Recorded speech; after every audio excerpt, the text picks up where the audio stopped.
Hello, focused learners, and welcome to today's Explainer. We're taking a really fascinating look at the intersection between high-stakes international trade and something that's probably sitting in your kitchen right now, garbage. We're going to explore how international trade battles, the ones taking place in national capitals, are fundamentally altering local waste management right in our own backyards. It's just a brilliant example of how macro-level geopolitics instantly trickles down to micro-level infrastructure. Okay, let's dive right into this. 3.44 million tons? That staggering number is exactly how much trash the Canadian province of Ontario exports to the United States every single year. To put that into perspective for you, out of this 16.88 million tons of waste Ontario generated in 2024, a massive 27% of its landfilled waste was literally packed onto trucks and shipped right across the border. And the vast majority of it? Heading straight into landfills in the state of Michigan. So, to unpack how this waste flow became such a geopolitical flashpoint, here's our roadmap for today. First, the cross-border trash trade. Second, tariffs and tipping fees. Third, Ontario's waste crisis. Fourth, the local Dresden landfill battle. Fifth, the Fortress North America strategy. And finally, the future of CUSMA.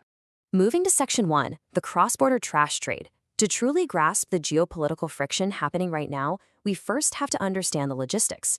We basically have to follow the garbage trucks. Now, what's really interesting here is just how much foreign waste sits in Michigan's landfills.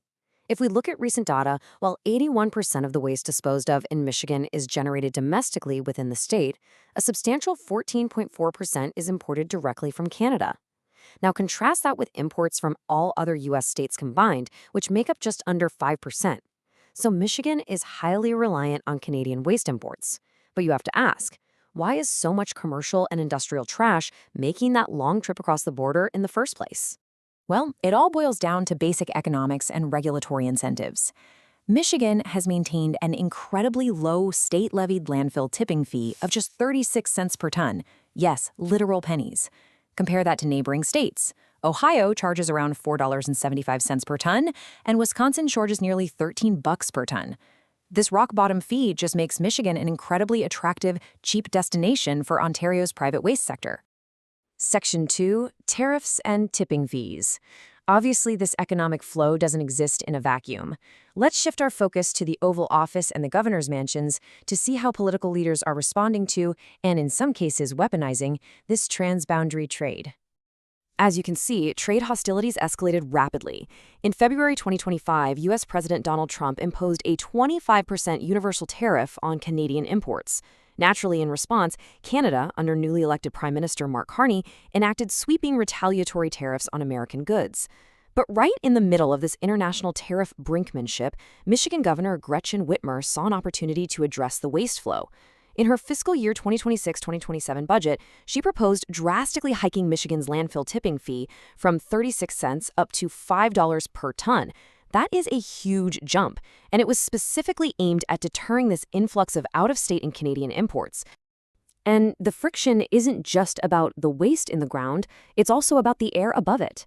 During a period when over 900 active wildfires in Canada pushed heavy smoke across the U.S. Midwest and Northeast, President Trump issued this statement threatening to add the, quote, incalculable cost of the pollution directly onto existing tariffs. This marks a really significant moment where environmental issues, like wildfire smoke, are being explicitly weaponized as geopolitical terrorist threats. The U.S. is pulling multiple economic levers simultaneously here. Beyond the environmental threats, there are Section 301 investigations proposing 10% tariffs over forced labor enforcement, and Section 232 adjustments placing up to 25% tariffs on the non-U.S. content of metals. When you put it all together, it builds a very clear picture of the mounting, multi-front pressure currently squeezing the Canadian export economy. Section 3, Ontario's looming waste crisis. Let's see how this macro-level pressure triggers an acute domestic crisis for Canada. Because when international borders tighten, local infrastructure feels the squeeze. This right here is the absolute million-dollar question for Ontario. As of 2024, the province generated roughly 16.88 million tons of waste, and they only have an estimated 9 years of approved landfill capacity remaining. So, with 27% of their waste actively flowing into the United States, a sudden border closure resulting from these trade disputes would instantly plunge the province into a massive logistical crisis. There's just nowhere for the trash to go. Ontario's Premier Doug Ford directly linked the macro-level threat of U.S. tariffs to a panic over domestic self-reliance. This quote perfectly captures the anxiety of a government realizing that their heavy reliance on Michigan landfills has suddenly become a massive strategic vulnerability in the era of escalating trade wars. Section 4. The Dresden Landfill Battle. That panic leads us directly to the micro-level impact. We're going to zoom in to a small farming town in southwestern Ontario called Dresden, which unexpectedly found itself as ground zero for this international crisis. So the crucial point is how quickly the provincial government shifted the rules to secure domestic waste capacity. In late 2022, a company called York One bought a dormant 35-hectare tile yard near Dresden that had this old, grandfathered landfill permit from the 1980s. Initially, because of massive public outcry, the Ontario government ordered a full environmental assessment. However, citing the threat of U.S. border closures and tariffs, the Ford government dramatically reversed course. They passed Bill 5, which specifically removed the environmental assessment mandate. Why? To fast-track the Dresden site in the name of economic security. As you might guess, this top-down deregulatory move triggered a massive backlash. The local municipality of Chatham-Kent launched a lawsuit demanding adherence to local planning acts. Simultaneously, a coalition of First Nations, including Walpole Island, launched a constitutional challenge against Bill 5, citing severe threats to their environment and treaty rights. Furthermore, local citizens formed a grassroots group, Dresden Cared, hosting rallies to fight the project. It perfectly illustrates the intense tension we're seeing between local environmental protections and a provincial government reacting in real time to a global trade war. Section 5, Fortress North America. Amidst all this local turmoil, Ontario is actively trying to de-escalate the broader macroeconomic situation. So let's shift back to the macro-level strategy. Basically, to save its heavily integrated industries, Ontario launched a diplomatic pivot dubbed Fortress North America. This is a strategic pitch to Washington, advocating for a united continental front.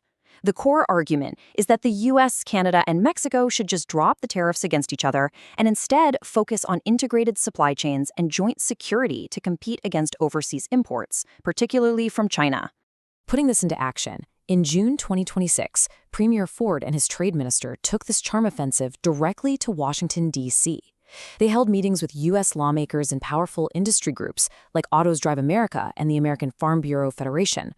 The goal of this mission was absolutely vital: to protect critical Canadian industries and ensure the borders remain open for the seamless integrated flow of goods. And as we've learned today, that flow crucially includes municipal waste. Section 6, the future of CUSMA. All of this interconnected friction brings us to the ultimate consequence of these disputes: the highly fragile state of the overarching Continental Free Trade Agreement. That's known in Canada as CUSMA, and down in the US as the USMCA. And this brilliantly illustrates the culmination of all these pressures. Because of the ongoing disputes over tariffs, labor enforcement, environmental pollution, and integrated trade, the United States officially hit the brakes on long-term trade stability. On July 1, 2026, they formally declined Canada's request for a 16-year extension to the trade pact. This single decision dramatically reshapes the North American economy. While CUSMA originally entered into force in July 2020, the U.S. declining the 2026 extension means the three nations are now locked into a decade of mandatory and likely highly contentious annual reviews. If they cannot resolve these massive disputes over tariffs and trade flows by July 2036, the entire free trade pact is scheduled to expire completely. Which leaves us with this pretty provocative thought to end today's explainer. We've seen how a tariff threat issued from the Oval Office over metal or even wildfire smoke can instantly trigger a legislative panic in Ontario.